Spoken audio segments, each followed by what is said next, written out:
आज हामी एउटा यस्तो नेपाली कम्पनीको ब्लुप्रिन्ट हेर्दैछौँ जसले नाफा कमाउने मात्रै होइन, समाजको एउटा ठूलो समस्यालाई समाधान गर्ने लक्ष्य पनि राख्यो।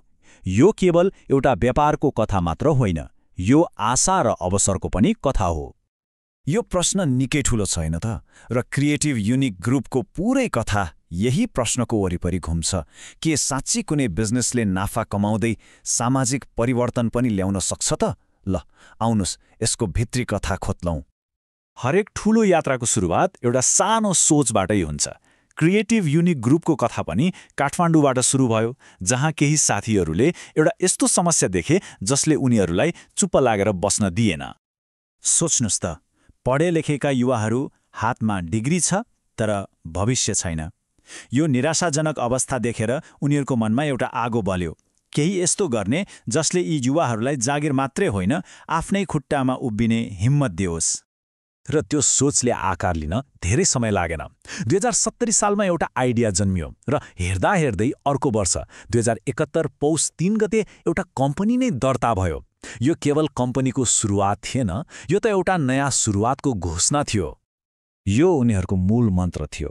उद्देश्य पैसा कमाउनु मात्रै थिएन, बरु युवाहरूमा लगानी गर्नु थियो, उनीहरूको क्षमतालाई निखार्नु र उनीहरूलाई आत्मनिर्भर बनाउनु थियो। यो साँच्चै नै एउटा गहिरो दृष्टिकोण थियो।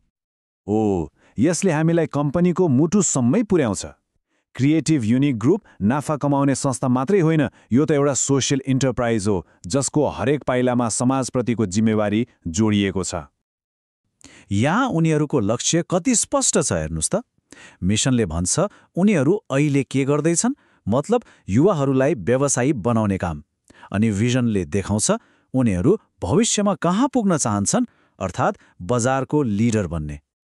र उनीहरूको लक्ष्य सानोतिनो छैन नि, उनीहरूको नजर 2 करोड उपभोक्तामा छ। यो सङ्ख्याले नै उनीहरूको महत्त्वाकांक्षा र उनीहरूले सृजना गर्न चाहेको प्रभावको आकार देखाउँछ। तर कुरा उपभोक्ताको मात्रै होइन, उनीहरू 10,000 रोजगारीका अवसरहरू सृजना गर्न चाहन्छन्। हो, यो नम्बर उनीहरूको सामाजिक प्रतिबद्धताको मुटु हो, जसले उनीहरूको यात्रालाई साँच्चै अर्थपूर्ण बनाउँछ। त्यसो भए यो महान सोचलाई उनीहरूले व्यवहारमा कसरी उतारिरहेका छन् त? के हो त उनीहरूको व्यापारको आधार अनि कुन मूल्य मान्यतामा उनीहरू टिकेका छन्? उनीहरूको लागि व्यवसायको परिभाषा नै अलि फरक छ। यो केवल किनबेचको खेल होइन, यो त मानिसहरूको आवश्यकता के हो भनेर बुझ्ने, अनुसन्धान गर्ने र त्यसलाई पूरा गर्ने एउटा आर्थिक गतिविधि हो। र यही परिभाषालाई उनीहरूले 3वटा मुख्य काममा केन्द्रित गरेका छन्। पहिलो, प्राकृतिक स्रोतबाट दैनिक चाहिने सामान बनाउने। दोस्रो, ग्राहकलाई सन्तुष्ट पार्ने खालको सर्भिस दिने। र तेस्रो, स्वास्थ्यलाई फाइदा हुने नयाँ उत्पादनहरूमा निरन्तर अनुसन्धान गरिरहने। यी सबै कामहरूको जगमा छन् यी 6वटा मूल्य मान्यताहरू। ग्राहकलाई पहिलो प्राथमिकता दिनेदेखि लिएर समाजप्रतिको जिम्मेवारी पूरा गर्नेसम्म यिनै सिद्धान्तहरूले उनीहरूको हरेक निर्णयलाई बाटो देखाउँछन्।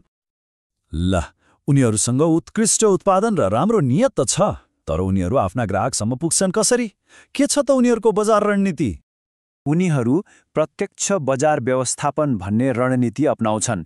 यसको मतलब के हो भने बिचौलियाहरूलाई हटाएर सिधै ग्राहकसँग जोडिने।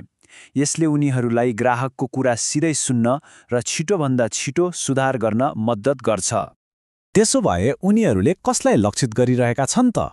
उनीहरूको सुलभ एन्ड केयर ब्रान्डका ग्राहकहरूमा स्वास्थ्यप्रति सचेत मानिसहरूदेखि लिएर प्राकृतिक उपचारमा विश्वास गर्ने र वातावरणको ख्याल राख्ने उपभोक्ताहरूसम्म पर्दा रहेछन्।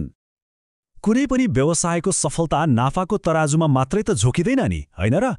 क्रिएटिभ युनिक ग्रुपको वास्तविक सफलता त उनीहरूले समाजमा पारेको प्रभाव र भविष्यको दृष्टिकोणमा झल्किन्छ। उनीहरूको प्रभाव कति छ भन्ने कुराको सबैभन्दा ठूलो प्रमाण यही हो। जब बजारमा अरूले तपाईको नक्कल गर्न थाल्छन्, तब बुझे हुन्छ कि तपाईले केही न केही सही गरिरहनु भएको छ। यो उनीहरूको उत्पादनको गुणस्तर र लोकप्रियताको प्रमाण हो। उनीहरूको योगदान धेरैतिर फैलिएको छ। एकातिर उनीहरूले आर्थिक लाभ सृजना गरेका छन्, अर्कोतिर उनीहरूले युवाहरूलाई रोजगारी दिएका छन्, र तेस्रो उनीहरूले विभिन्न सामाजिक कार्यक्रमहरू मार्फत समुदायलाई पनि सहयोग पुर्याएका छन्। र यो सबैको पछाडि एउटा बलियो राष्ट्रिय भावना छ। उनीहरूको यो नारा केवल नारा होइन, यो त स्थानीय उत्पादन र राष्ट्रिय गौरवप्रतिको गहिरो प्रतिबद्धताको अभिव्यक्ति हो। अन्त्यमा यो प्रश्नमा अलिकति विचार गरौँ न। क्रिएटिभ युनिक ग्रुपको कथाले के देखाउँछ भने व्यवसाय सामाजिक समस्या समाधान गर्ने एउटा शक्तिशाली माध्यम बन्न सक्छ।